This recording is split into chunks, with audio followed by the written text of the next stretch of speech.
Okay, today's subject, we're going to be talking about brake maintenance. So you definitely want to keep your brakes working properly so you can stop. And I'm going to give you a few tips on what to look for in your brake system and keep it maintained. First thing you want to do is you want to check your levels of your master cylinder, okay? It's located under your hood and it's always in the top right-hand corner. So let me show you where that's at. So here it is, we're underneath the hood. You're going to come right up here. This is going to be your master cylinder. You're going to take that off and you're going to check your levels, okay? On the side of it, okay, it's hard to see right now, but you're going to have a minimum and a maximum, okay? So make sure that it's filled up just under the maximum, okay? And I'll tell you why here in just a second.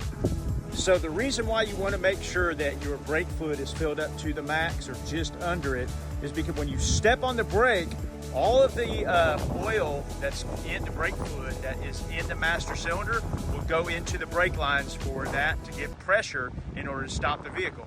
Once you release the brakes, all the oil goes back up into the reservoir and that stores the oil there while it's not in use. So if you don't have enough fluid in your master cylinder, that could cause a problem. If you have too much fluid in, that also could cause a problem too.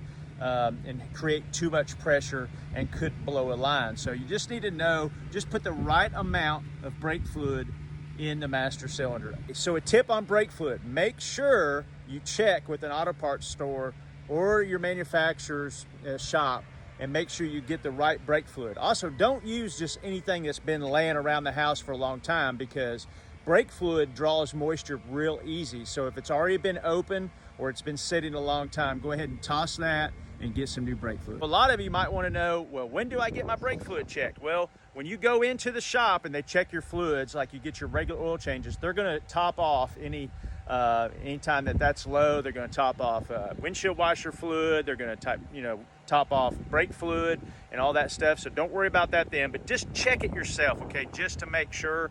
These shops are real busy. Sometimes people forget, people do make mistakes. So make sure that you're checking your levels.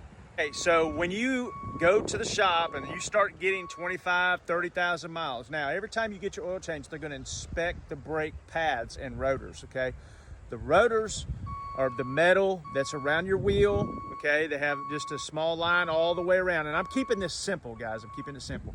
And then the brake pads clamp down on that metal in order to stop your vehicle, okay? So the brake pads, they're pretty resilient when it comes to heat and stuff like that. Long term, or if you do a lot of in-town driving, could cause some problems with your brake pads.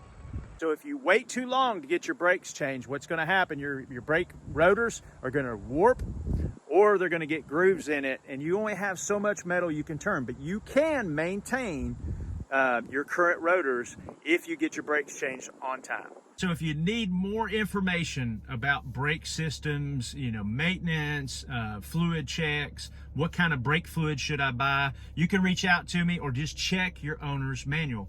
But again, I want to thank you all so much. I hope this information helps you. It's basic information, so I would rather you go out and do some of the research by yourself so that way you can get more in detail. With the videos being so short, I just want to make sure I get the important information out.